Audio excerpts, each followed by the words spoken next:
So good evening or good morning, everybody.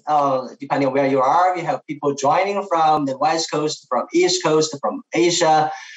Thanks for the Zoom virtual platforms that we don't have to travel to meet each other. That is great. And before we start, I just want to introduce some housekeeping items. So please mute yourself unless you're speaking, and we will give you the opportunity to ask questions at the end after the presentation.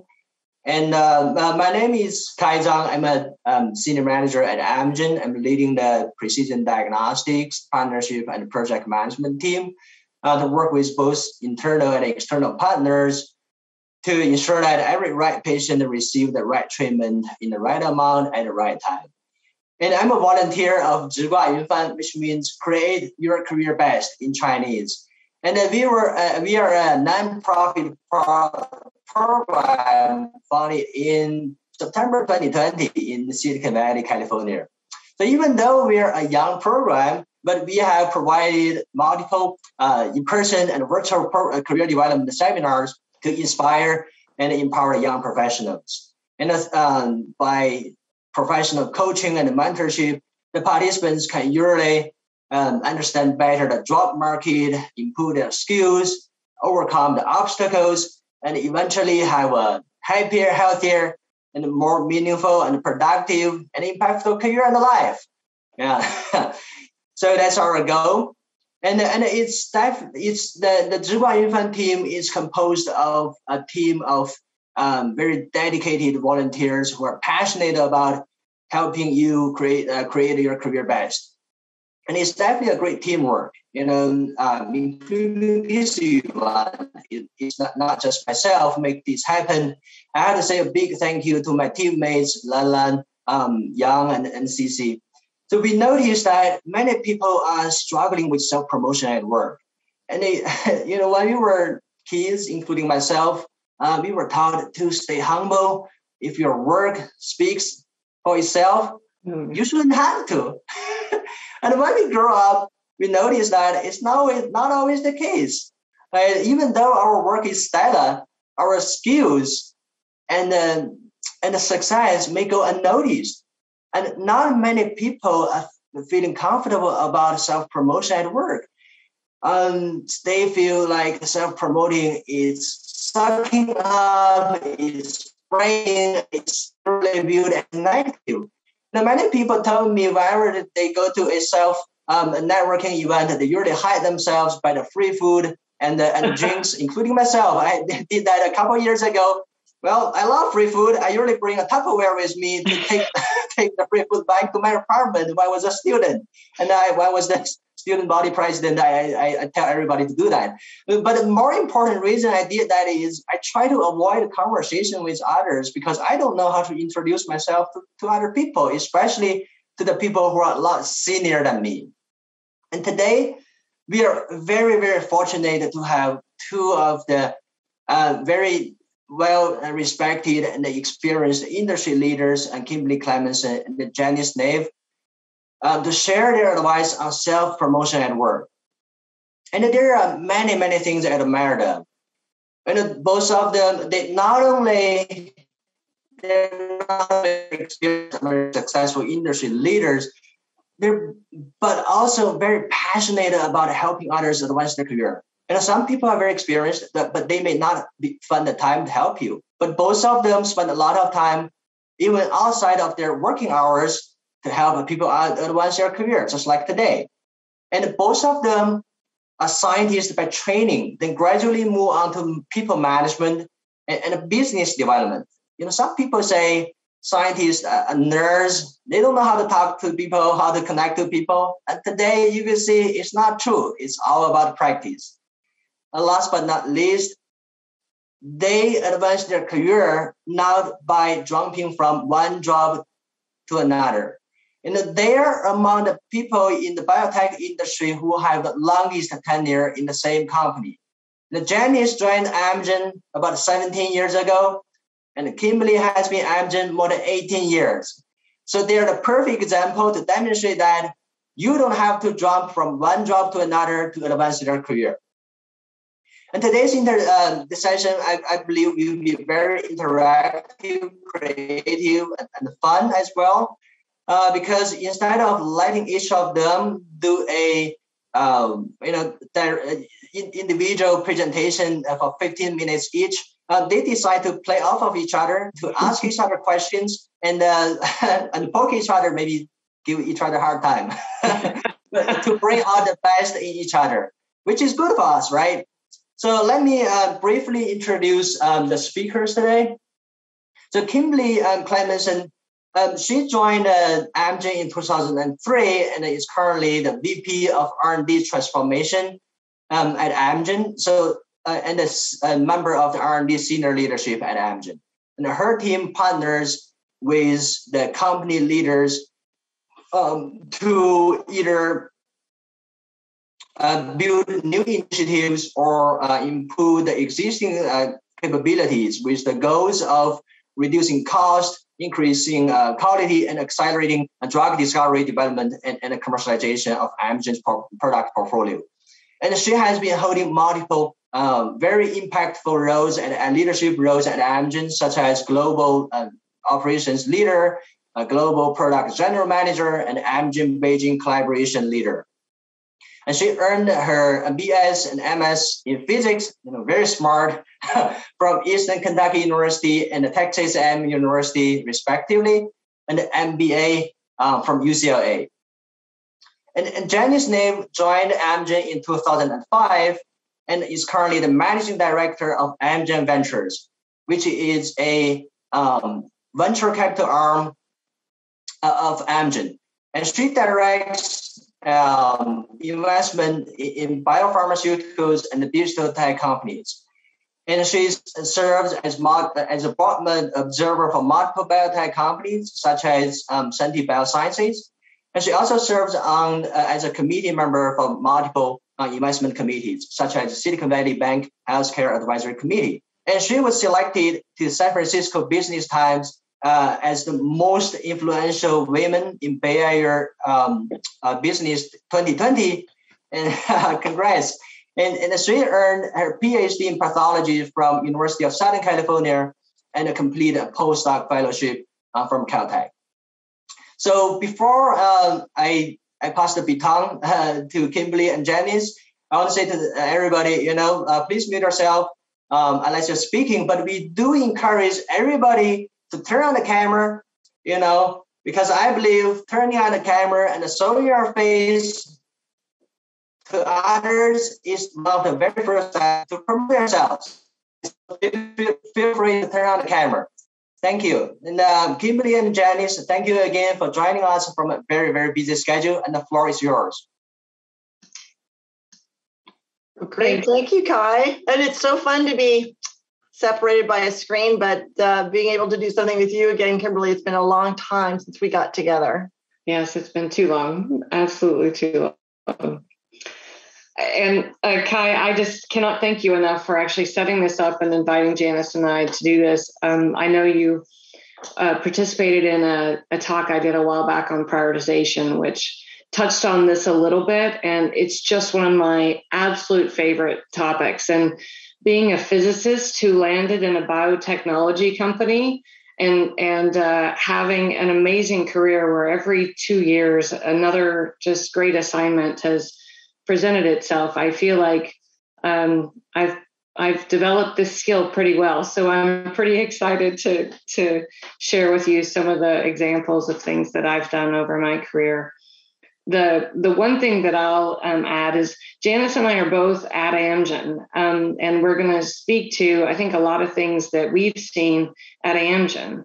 And that culture is a certain way. So do take into account your company culture as we're talking about what we're saying, because companies and how they deal with self-promotion and what's required can vary greatly. So this is definitely a one-sided view that I think you'll take a lot out of, but do take that into account, that it is in the context of the culture that we live in Amgen, which is a great place to work, but it has its pros and cons, and self-promotion works in a certain way there that you may not necessarily see in your own work environment.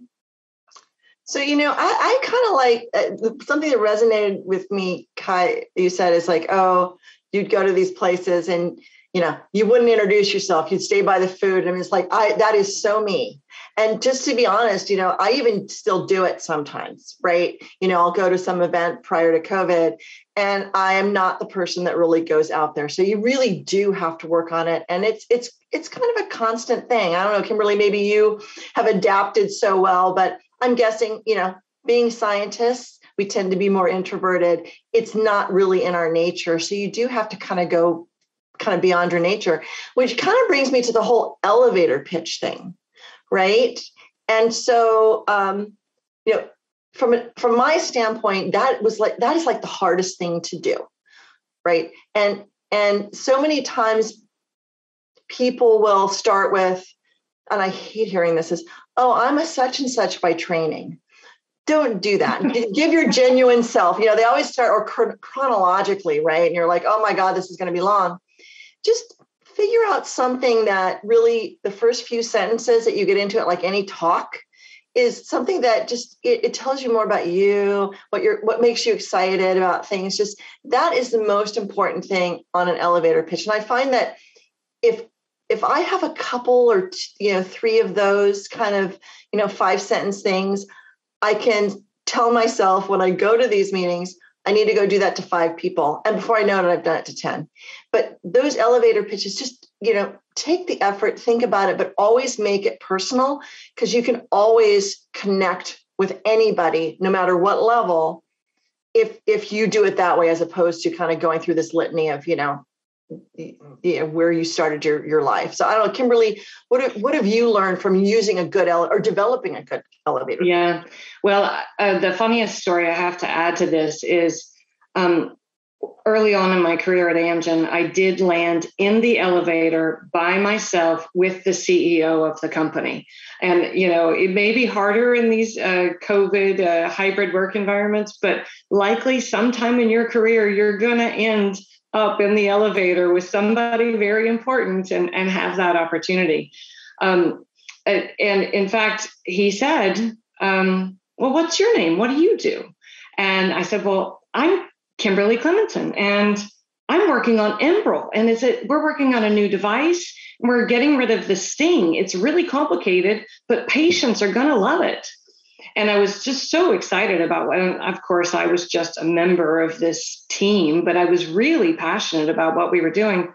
And still to this day, the CEO thinks of me and thinks of Enbrel. He remembers that. So just having the very short, little pithy, this is what I'm doing and I'm excited about it, can go a long way. And Janis, to your point, it should be really short.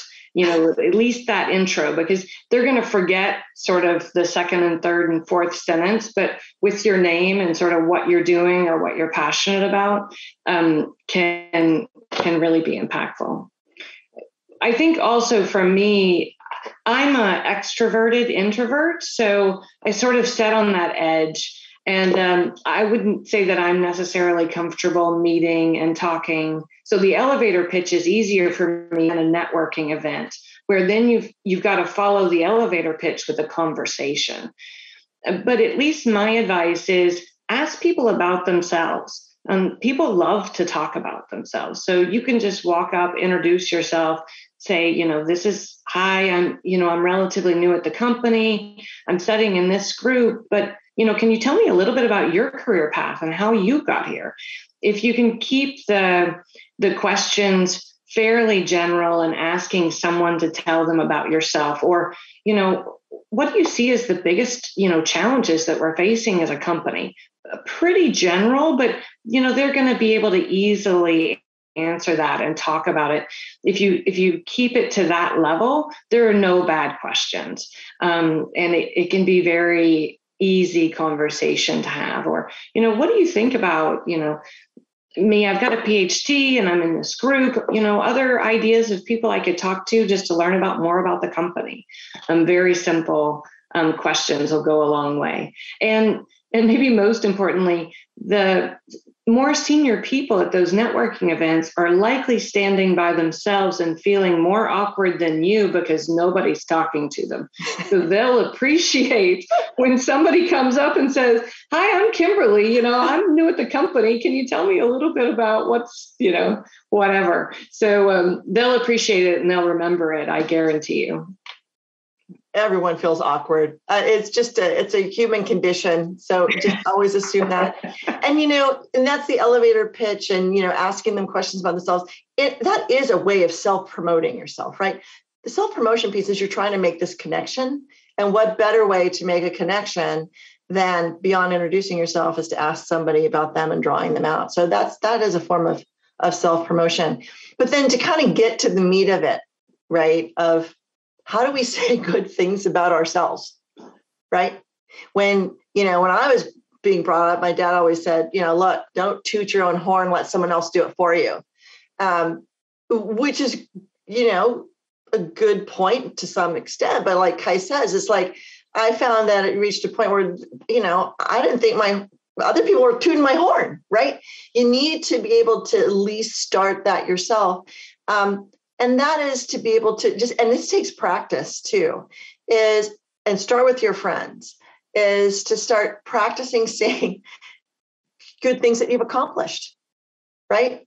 And, taking credit where credit is due, right? And it doesn't come naturally. So, have 2 or 3 things that you've done you're really proud of. Maybe if it's short enough, you can work it into your elevator pitch. But, get those things down so that the more you say it, the easier it comes. I don't know. What do you think, Kimberly? How do you say good? How do you practice saying good things about yourself? Yeah, it's interesting. That is not something I really appreciate you saying. It's not something that I think even today I still do well. I do better, and my advice around self-promotion is try to show that work. Now, of course, in the elevator and the networking, sort of my bent on that is show the passion for your work and the excitement for your work and the enthusiasm, or find ways to be helpful. Because I have to agree, I'm terrible at sort of bragging on myself, but I love to find ways so that I can make myself stand out or be memorable. And that's how come I divided what I've got here into 2 different categories. I think there's one way to do it, to make yourself memorable in the moment. And there's a totally different way I think you can do it in your everyday activities, which is showing it and developing sponsors.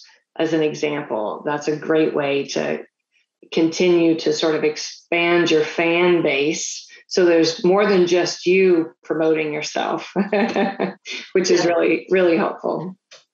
And that's one of the things I put down there is like, well, we're not going to just sit there and tick off all of our accomplishments, right? It's very uncomfortable doing that. And actually, we don't want to hear other people doing that either. It's kind of obnoxious. But the storytelling, right? Who doesn't like to hear a good story? So think about that when you're saying, okay, how do I wrap this accomplishment into a story? Oh my gosh, the whole team was really working on this one project. We're coming under this deadline. We thought that we just weren't going to meet it. But then it turns out, well, I had the data that I pulled. Then you start telling the story. And usually within that, you can say what you did within that. How did you accomplish that? Then it has some context. And then the other piece is, and I like what Kimberly, you had put on your slides too, is like, I put data.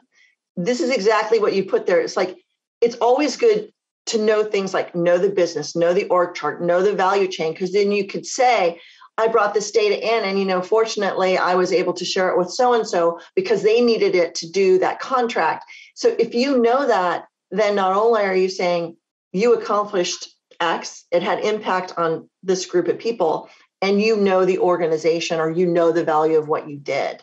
That, add some context to that. And if you are, able to get a metric on it and just say, yeah, and we shaved off, 3 months from that clinical trial, but you can wrap it in that, tell the story and acknowledge the impact on others. And I am still a firm believer, Kimberly, you mentioned it too, it's like acknowledge other people as part of it, as part of the team. Don't be that me, it's all about me, right? If you do that, then you feel more comfortable. And you also show that you're a real team player. Yeah, actually, I was wondering about the data of where you were going with that, but I totally get it. And what you're saying makes perfect sense. I mean, the ability to do good storytelling, which is a skill in itself, everybody should add that to their development plan, right? That's good whether you're trying to convince somebody to make a decision, or promoting yourself. So storytelling in itself is great.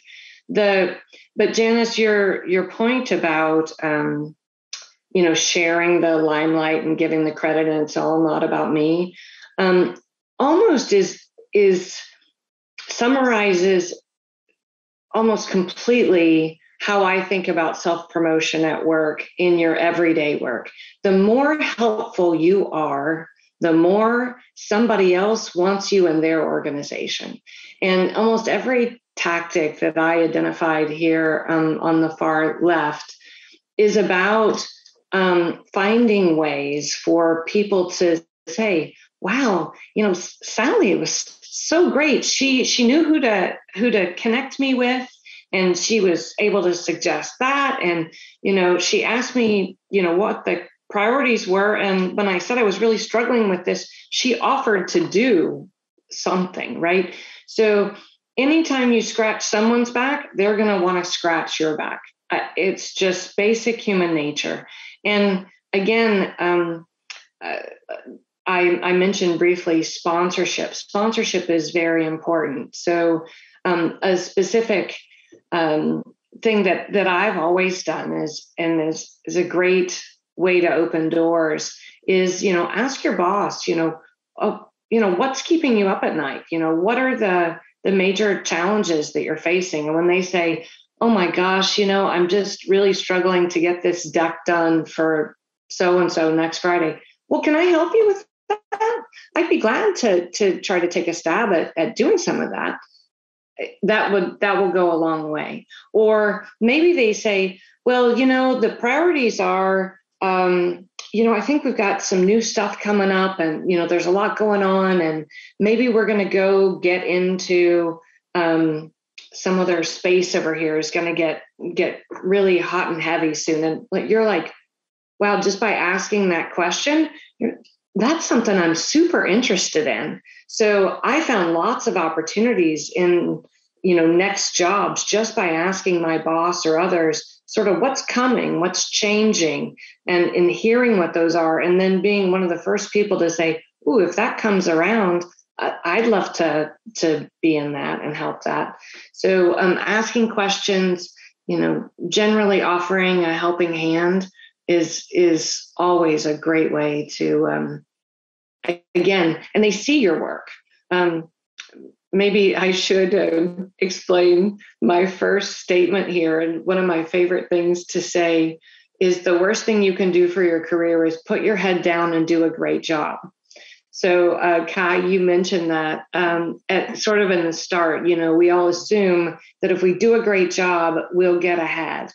But you really have to look up and out and make sure that your work gets noticed and it's the right thing. So doing a great job is table stakes. It is necessary, but it is not sufficient. You have to really go after finding the next opportunities for yourself. And I think some of the things that we're talking about can help you do that. In fact, I thought, Janis, you had talked about choosing projects wisely. I have prioritization. What were you thinking on that one? We are talking about self-promotion, right? So before I get to the choose projects wisely a bit, I want to make sure that mean, we all have a tendency to want to be helpful, right? And offer up. And that does get you noticed, right? To offer to help. But don't miss the opportunity then when you do that to self-promote. So for instance, one thing, we're sharing the limelight with others. Don't say what you contributed and own it and make sure you nail it. Don't say, well, it wasn't really me. It was all these other people, right? You can do both. You can say, yeah, I led this team and these were the key people of the team. Always make that effort to self-promote. And the ask questions is really good too, like Kimberly mentioned, because you can say, what is keeping you up at night? Because if they say something like, gosh, I don't know the context of where we sit in with policy making with the, FDA or whatever. And you can say, you know what, I would love to help you with that because I just read this report that did this, or I just try to work the word, I just did something, so then you kind of pull it together where you play off their question, but bring something to the table that you said, oh, I just completed the analysis on those biomarkers, right? This is do something, just don't miss an opportunity to self-promote within the context. Now, to choose the projects wisely, and Kimberly, I'll be really interested to hear your thoughts on this because, my role is mostly externally facing with some internal focus, right? You really deal all the way up and down the food chain strategy across the board. So, you see more projects, right? What I put down there is you can get assigned a lot of projects that are very low visibility that other people want to get off their desk or something like that. And we all want to be helpful. Do some of those, but make sure that you also select the projects that are very visible to the right people, right? That's not self-serving because you think you're good. You want to work on good projects that make the company do better, but choose those wisely because every project that you choose takes your time. And so you only have a certain amount of time. So, this is where it goes back to what Kimberly was putting there. It's like network, know the value chain, know the decision makers, right? So when you get some choices of projects, make sure you're on the ones that are going to give you the highest visibility. Now, Kimberly, do you think that's being self-serving? How do you hear that? No, I think that's actually spot on. And at least I see it play out two ways. So if you confirm that you're working on the most important thing. So one mistake people can make is spend a whole lot of time working on something that you perceive as valuable, but others don't. That is the worst thing you can do because you've just wasted your time. You may have done an amazing job and nobody values it. So first, make sure somebody does value it. Because but Kimberly, let me ask you this, because I do that a lot. Honestly, I get down the rabbit hole. What should I look for to say, oh, this is important to other people? Is it just simple as just surveying people? I mean, are there clues that you pick up on and say, oh, that's important, this is not? Well, yeah. So I think that does go back to the network and understanding the value chain. And again, that's why, so it's amazing, actually. I can have coffee with somebody who works on the opposite end of the world at Amgen and, in a different organization, and you'll learn something that is even relevant to your job. I mean, it may be peripheral, or it may even take you 2 months to realize how important that conversation was to your job. But the broader you understand about the context of the company, and that's the value chain. So if I take that example specifically, and I made this mistake. My first job out of college, I stayed in it for 5 years and I knew that department. And it wasn't until I went to business school that I realized, oh my God, there was a whole company there. No wonder I was bored. I knew nothing other than the walls of my department. And so it prevented me from adding value, but it also prevented me from understanding the world of opportunity available to me.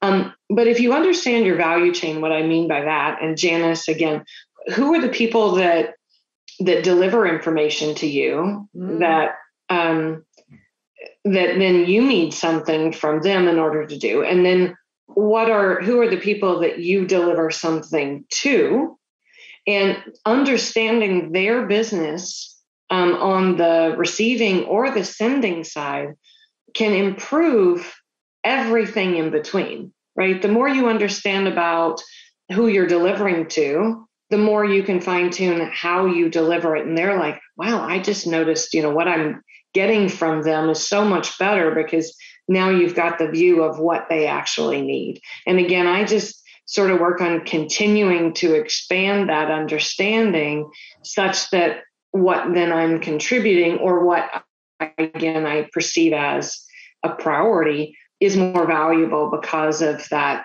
knowledge that I've gained and understanding how I contribute to that value chain, as an example. So, but Janis, I'll just go talk to people up and down that value chain just to make sure. Or, if your job is more insular, it's just going and talking to your boss and saying, I think these are my 3 priorities.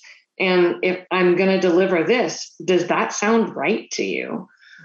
That's to me, in fact, that's still a way of self-promotion. You're showing them how you're thinking. You're showing them that you've got the savviness to actually ask the question,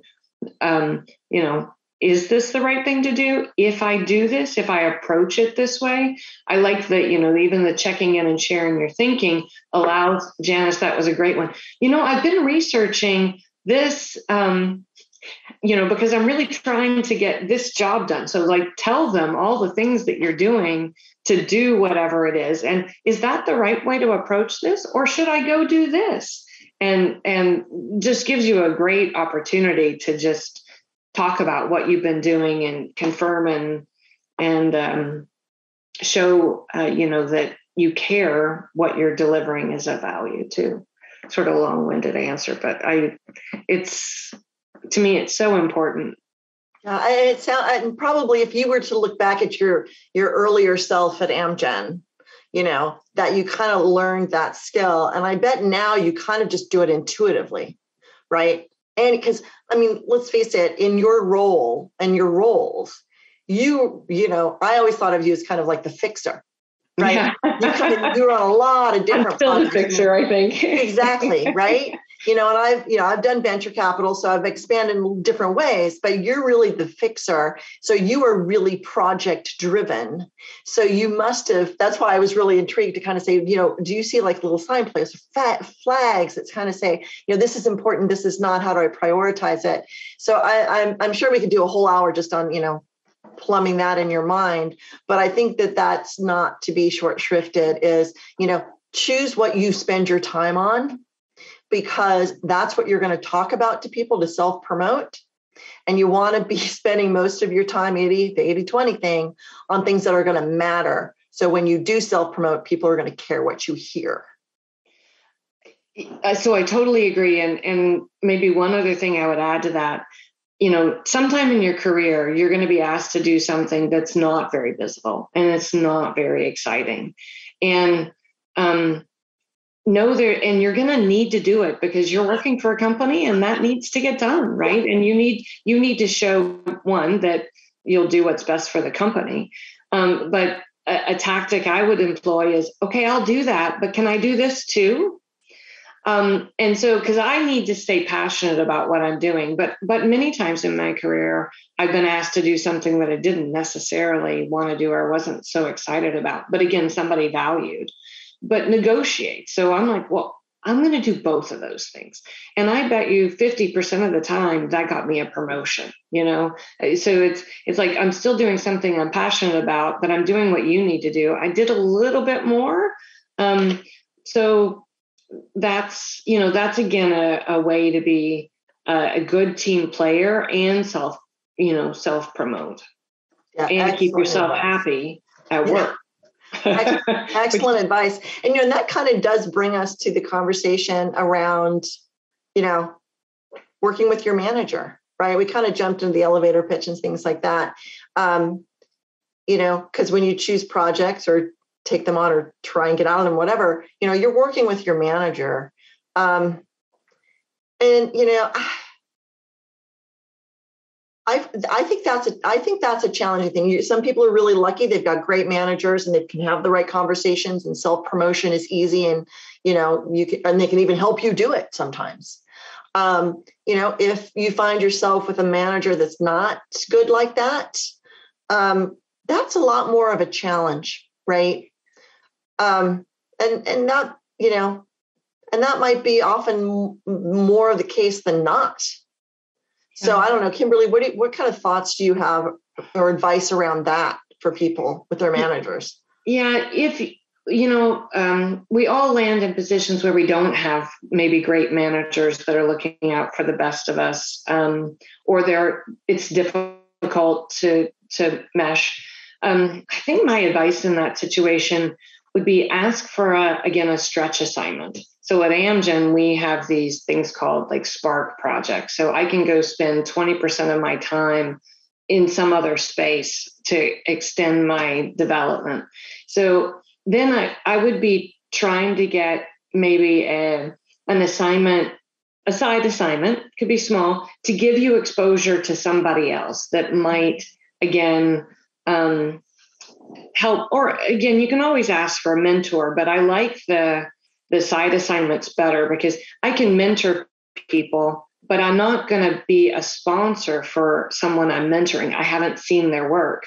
But if someone comes and works for me, even as a side job, 10% of their time, I see their work. So then I can be a sponsor for them. And then I can also coach them and help them in their development areas. So if you get stuck under a bad manager, you don't have to like totally leave that, but you can find other ways to find other people that will help you find, development opportunities. That's exceptional. I think that's really good advice to give to people because while we would all love a great sponsor, it doesn't happen usually, or a mentor for that reason. And so it's interesting though, when you think about the stretch jobs, right? And if someone comes to you and says, "Hey, Kimberly, I've identified you or your group, whatever. I want to do this stretch project, this Spark project, everything with you." What resonates with you? Because that's a self-promotion, right? I'm coming to you and I'm saying, "Hey, Kimberly, I love what you're doing." Advice on how to self-promote myself to say, "Oh yeah, okay, Janis, I want you to do the Spark project with me." Give me 2 examples of this works great and this does not work so great. Yeah, that's interesting. I would say it first and foremost goes back to you have to be doing a great job at whatever it is that you're doing first, right? So I'm likely still to call up their manager or somebody that might know them and say, are they a hard worker? Do they get along well with people? So, and I do have people, reach out sometimes and they're like, not really. We don't continue that conversation. But and I actually just hired someone into my group that had, I broke all the rules. I normally say you need to know the R&D business, have strong transformation skills, and business acumen. And you need at least 2 of those 3 in order to get a job in my group. Somebody from commercial that was a PharmD really wanted in my group, and she just couldn't break out of a very functional role. And she came and she said, "I really want a job." And like, "You really don't fit the bill." And she's like, "But, I'm willing to give it a shot." And so I signed her up for a side project, and her boss said, "Yeah, she's great, but she's very specific." But she was so insistent and enthusiastic and passionate, and again, had a good recommendation that I'm like, well, okay, I'll give her a shot.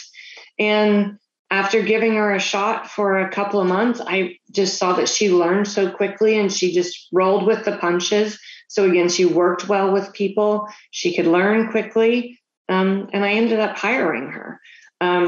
So to me, and I was just telling her how much I appreciated her enthusiasm and insistence. But again, without being super pushy, right? It was, but here's what I've done. Like, she actually created a little video of which I've never seen anybody do before, of, here's what I'm excited about and what I've done.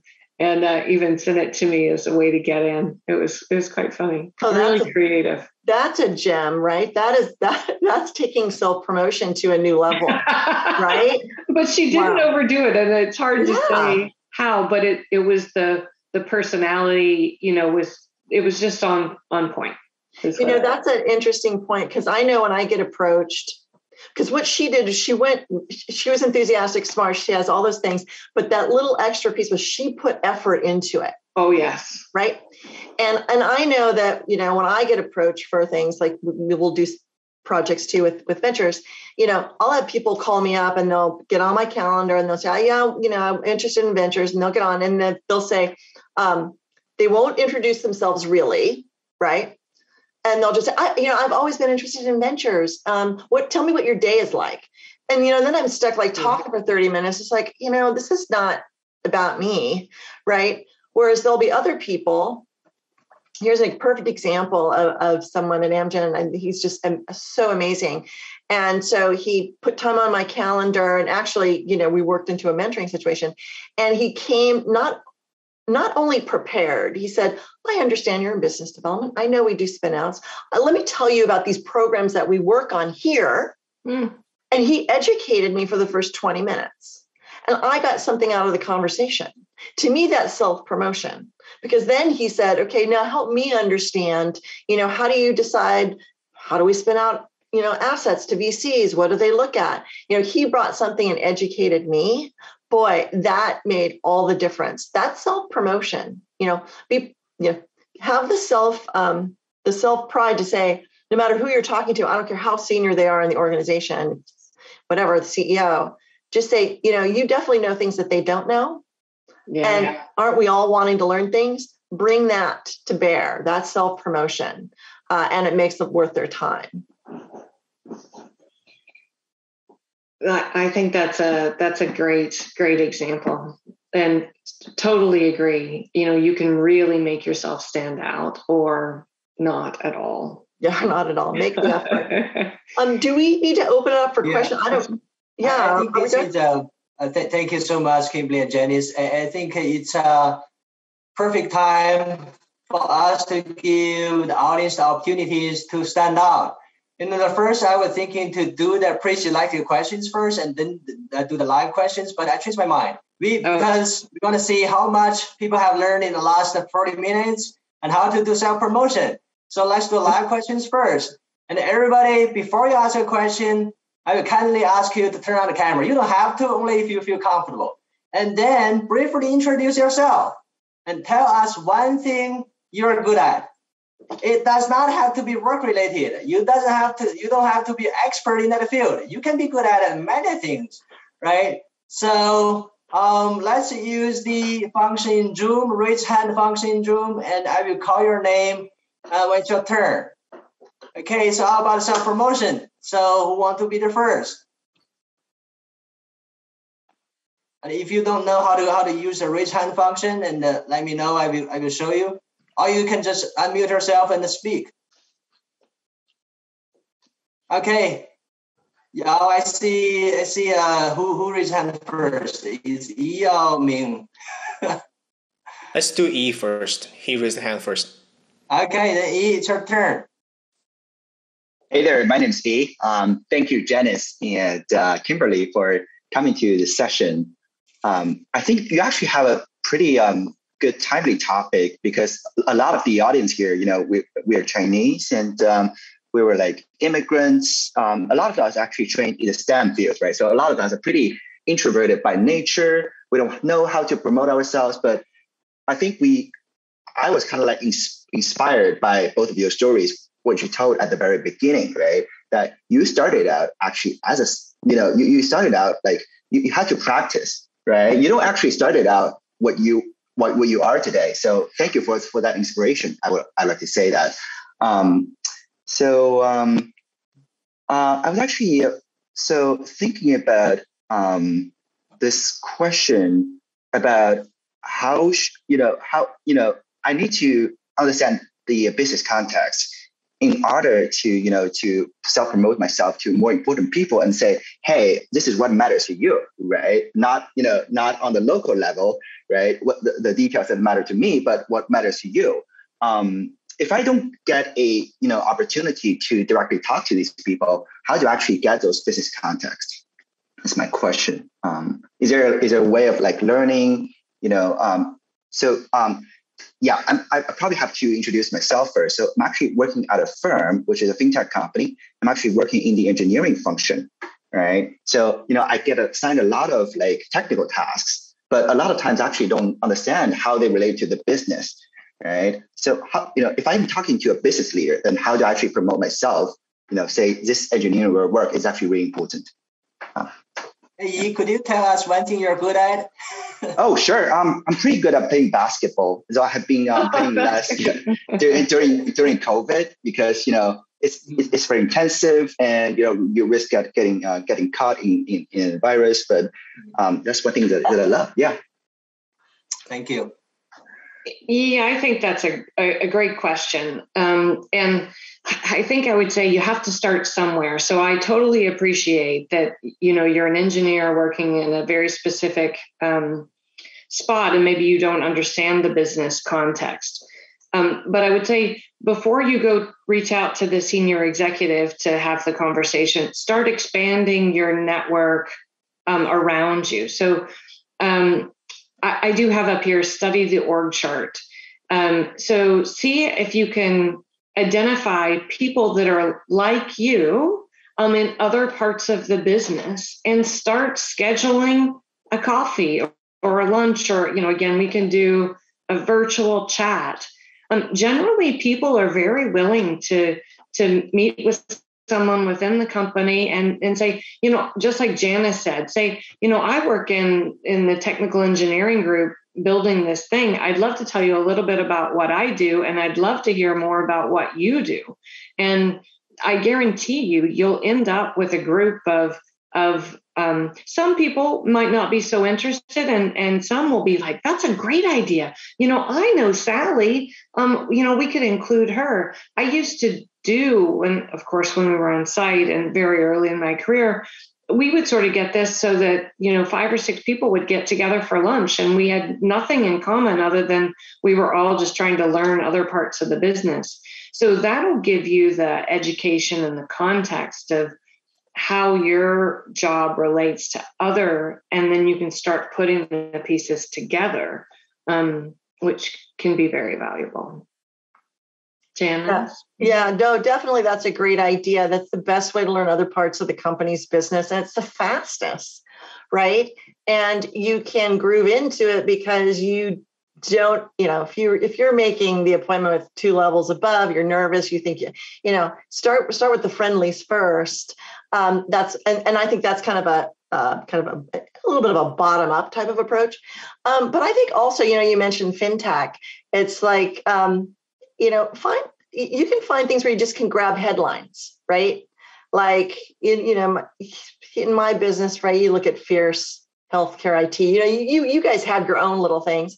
So any sort of headlines, right? So when you said fintech, I'm like, wow, what about that crypto? You just, those sorts of they're almost a little bit sound bites. It's like cocktail talk. Those are the sorts of things that as you go up higher, right? No one, if I talk to our CFO, he doesn't expect me to be able to, talk about, the work around the, stock buybacks, right? Yeah, that'll be doing her job, right? Exactly. But I can tell you, it's like, hey, are you getting into that cryptocurrency? It's just like, just look at the headlines. They're just talking points. And that way you can kind of approach it from 2 different directions. But I do like the thing about saying something personal about yourself, because you said about the basketball thing. Man, you connected with me right away. I love basketball. So that's always a good thing, and it breaks the ice, and you always have something to talk about. Wow. Thank you both. Thank you, Kimberly and Janis. I appreciate it. Yeah, thank you. I think Mingyang, I think it's your turn. Hello. Good evening. Good evening, everybody. So, Well, speaking of headlines, that really brings me to my point of what I feel most confident in. I write a lot, and I write blogs. My blog ranked at the top of a news website once. Well, I would like it to be multiple times, but only once for now. So I'm one thing I'm really good at is writing. I write documentations. I work as a software engineer, but and we hire professional writers at the company. But I write lots of documentations. If I feel that a piece of knowledge can be shared more efficiently by writing, I will share it instead of just making meetings, because you can duplicate, you can spread the impact easily by disseminating a piece of writing. So that comes to one point where my blog is discussed within the company, and then I stand up and say, "Hi, I'm the author. If you can ask me questions," and then from there, people ask about what I do of work, what I do outside of my work.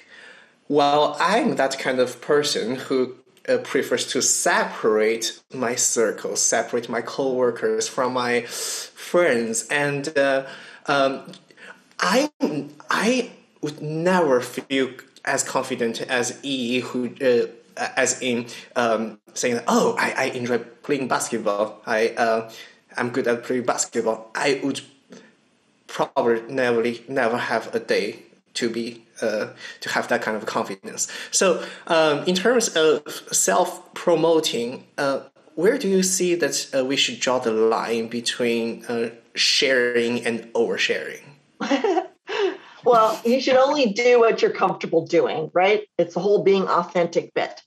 And, but you are sharing. When you said blog, you're a blogger. I mean, yes. That to me is sharing. Now, maybe it's not as personal as, I guess, basketball, but I mean, anything that stimulates oh, wow, he blogs. What I would want to ask you is writing is one of the hardest things I can do. It's like the root canal. So I'd be like, oh gosh, yeah. Do you do outlines? How do you do it? How do you write fast? That's self-sharing, right? I think that's, you don't have to go into the details of your personal life, but saying that you're good at blogging, anything that makes you connect with people or triggers something within them that they're like, I want to find out more about you. That to me is that's the sharing part. Okay, got it. Right. I was more thinking of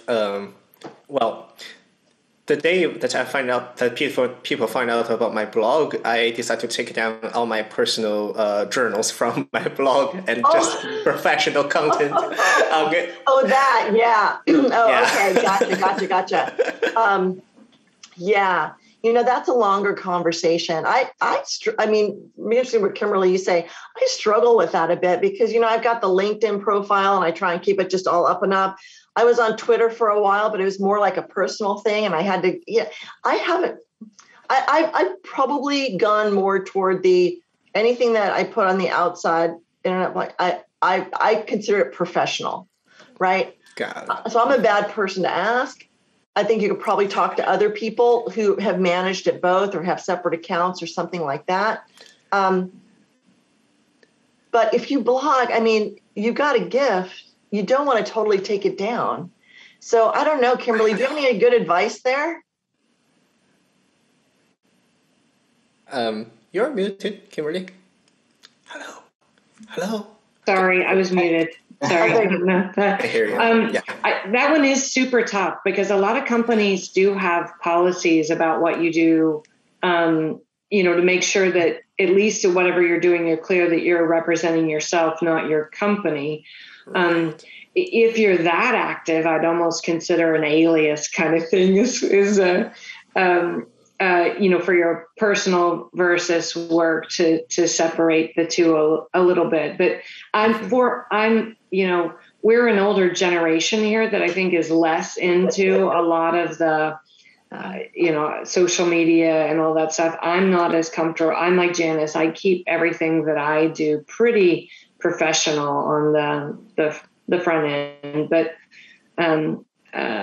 so Good question. And I'm sure something that is challenging to many people in this audience. So I appreciate you asking the question. Maybe you should blog about it. We're someone younger than Kimberly and I. Yes. I do like the alias, though. I think that's not a bad idea. But, if you like to blog and like to write, God, anybody who's gifted enough to write, don't stop it. Yeah, definitely. Right? Yeah, I agree with that. I'm not going to stop. No. Good. Cool. Thank you. Thank you so much. You're very welcome. Yeah. Thank you. If no one wants to ask a question, then we ask a question from the pre-submitted questions. So I think many people are wondering how to increase visibility at meetings if some people are talking all the time. Kimberly? Well, so a trick I learned, again, I think, you want to make sure in talking in a meeting that you're adding value and that you're not just adding airtime. That is really important. But the best trick I ever learned about speaking up or not speaking up is count the number of times that someone says something that you were thinking in a meeting and they said it and you didn't. Mm-hmm. And that will tell you, if you tick a lot of boxes, on that probably says you're not speaking up enough and you need to find a way to contribute a little bit more. So again, speaking up in a meeting is a way, again, of self-promotion. It's showing that you're thinking about things appropriately. Again, you're maybe asking a critical question or you're offering an idea. If I generally hate to take airtime unnecessarily. So I personally would be overly quiet in a meeting. And if somebody else said it, that's totally fine. Well, they said it. I don't need to say it, but you need to find a way to make sure people know that you knew that too, right? And that you're smart enough to be doing that. So you do need to find your way in.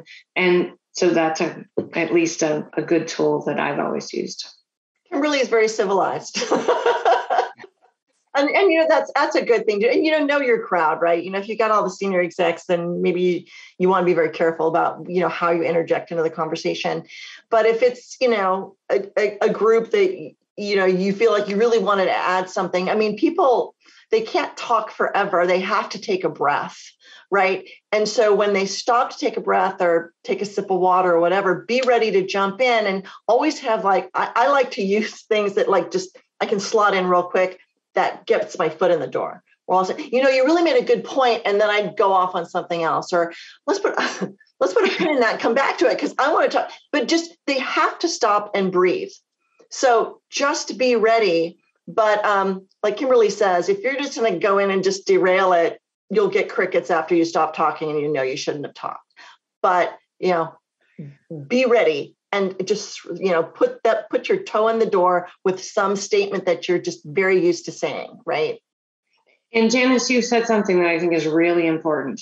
If you do jump in there and say something and then it's crickets afterwards, just wipe that off your back and keep going. Just stand up and do it again next time.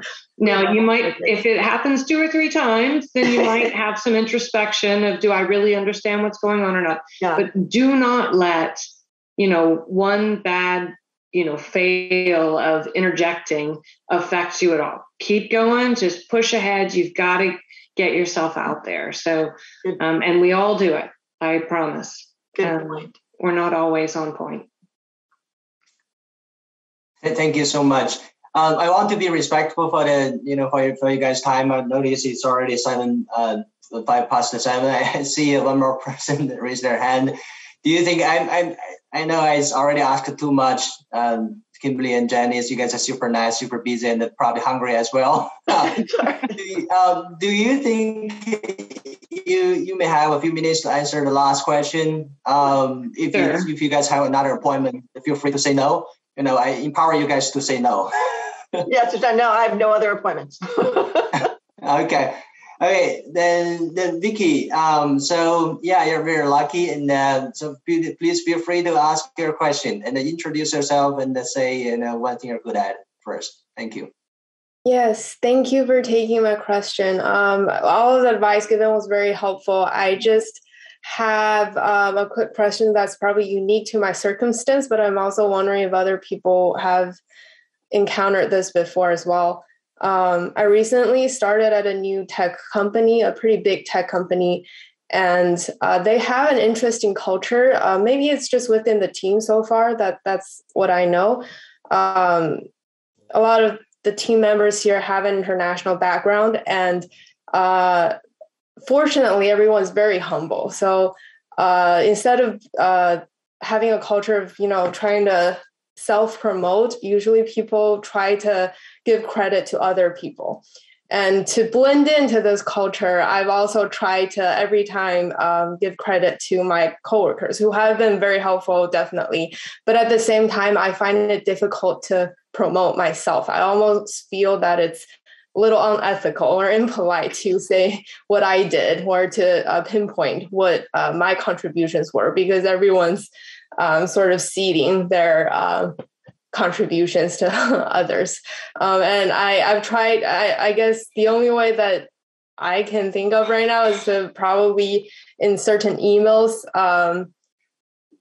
like CCing my manager to let him know that I've been involved in these projects as well, and what my specific contributions are. But to a certain point, I don't want to spam my manager's inbox or any other people's inbox either, and it just seems like a unclever way of promoting myself.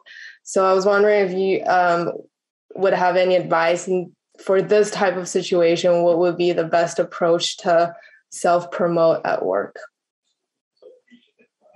So I think it's very important that you match your self-promotion with the culture of the company. So you probably need to ask a few people. And again, I would start with your boss, really, but you should talk to some other people maybe that have been around for a while to understand, how do people get promoted? How do people get different jobs? Because some companies like Amgen and the experience Janis and I have, there isn't a clear career development ladder, and you really don't progress on a clear ladder based on performance. You really do have to sort of go find your next opportunity a lot of times. But this tech company, and if everybody's humble, they may have, and especially if it's a big tech company, they may have a more rigorous, structured approach to how they evaluate people, and they may not either, but you should find that out. So ask somebody that's been around for a while, how do you see that people do it that have progressed in their career? Again, that's a great networking question. I see you've been here 10 years. What level did you start, and how did you make it to where you are, and any advice that you have. So understand the culture and the system and the ways that people get hired. Okay. Thank you. Yeah, I think that's a pretty sharp insight, actually. After you pointed out, I realized I think that is what I'm confused about with this organization. I'm not really sure what's the minimum requirement that I need to do to be recognized or promoted. Yeah, that's common, Vicki. And it's so, yeah, because you said within your group, people, don't emphasize themselves. So yeah, find another group and see, is it the same way? I mean, is this kind of a company-wide thing, or is it just your group? So find that out for sure, because you do want to be careful, because you don't want your colleagues to hate you, because, oh, wow, she's just promoting herself. So it is a little bit touchy. And putting things in an email to your boss, I mean, I don't know, but that brings up an important question, which, maybe we'll do another time, or you guys, is that I kind of do wonder, in this new reality where you're not sitting in a room, but you're on the screen all the time, right? I think that's a whole different ball of wax. So it's not like you're seeing them in the elevator or seeing them in a meeting where you can say, oh, by the way. It's like it's much more intentional. Or being in a meeting, trying to jump in, like I said, is hard if there's other people there. So this is probably another topic for you guys to do. But Vicki, I acknowledge it's a little bit of a tough spot, but don't stop trying. And maybe it's just a question of how, maybe softening your tone of, how you acknowledge it, right? Maybe in your email, you say, hey, I just finished this great project and we did this, and this, and, it's great because these three people did a great job too, right? There's just a little bit, but you got to try, you got to work at it. Yeah, no, that's a great insight as well. I did, start this new job while everyone's working remote. So still looking for more that FaceTime with people. Thank you very much. Really appreciate the advice.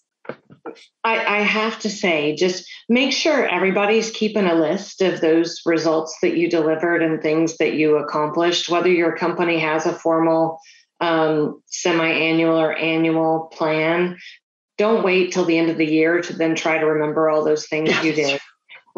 So, keep track of them. Hopefully you are meeting with your manager, every couple of weeks, and feel comfortable to ask them, how do you want to hear about my work? I don't want to burden you with just telling you what I'm doing, but what do you need to know? And how do you measure success? What do I need? Do you have specific goals that are measurable? Do they care about those things? So feel free to ask those questions. Your manager should be receptive to that. Sometimes they won't, but feel free to ask, at least start that conversation. Yeah, for sure. Yeah. One-on-ones with managers, I think, is a whole nother, topic that everyone could list out the right questions to ask and how to make it effective. But yeah, I think one-on-ones are the most effective tool here right now for my situation to be able to make sure that I'm meeting everyone's needs. Yeah, that's great. Thank you, Kim. I want to echo Kimberly's point of have a list of accomplishment ready. And I think it's a good idea to have an internal resume that could be different from the external resume that you use for job application on networking events, to just keep it yourself updated a few weeks, once a few weeks, and so you're ready when you need them. I guess it's already 10 past 7, and I don't want to keep everybody and keep Kimberly and Janis and everybody else hungry. So I have to conclude the session. But if you want to hear more about them, you have to quit your job and join Amgen. Or we're all on LinkedIn. We'll be glad to have you. Oh, yeah. They're already pretty popular within the company, so it's a hard competition for their time. Thanks, Kai. This has been great. So thank you. Round of applause to Kimberly and Janis, and thank you so much, for going above and beyond to help others. And always remember what you said. And helping others is one important way of self-promotion. Always offer a helping hand, and understand what other people need. And in the meanwhile, you can learn what you need, and it's to promote yourselves. So, and right now I'm going to promote our program a little bit. In the 职挂云帆, we have a YouTube channel. You can just type in 职挂云帆in Chinese. You can find a lot of important events, including past events on the YouTube, and covering different topics. So feel free to follow our YouTube channel. And I want to thank the program as well to give us the opportunity to share this conversation with everybody across the country, even in Asia and Europe. So Kimberly and Janis, thank you again. And we hope to see you sometime in person, maybe, when the situation allows. And I'm sure at that time we will provide some food to feed you guys. That sounds great. Thanks a lot. Great. All right, thank you. Thank you so much. And thank you everybody to join our great session. Thank you. Thank you for the opportunity. Thank you. Bye, everyone. Bye, Kai. Bye-bye. Bye-bye.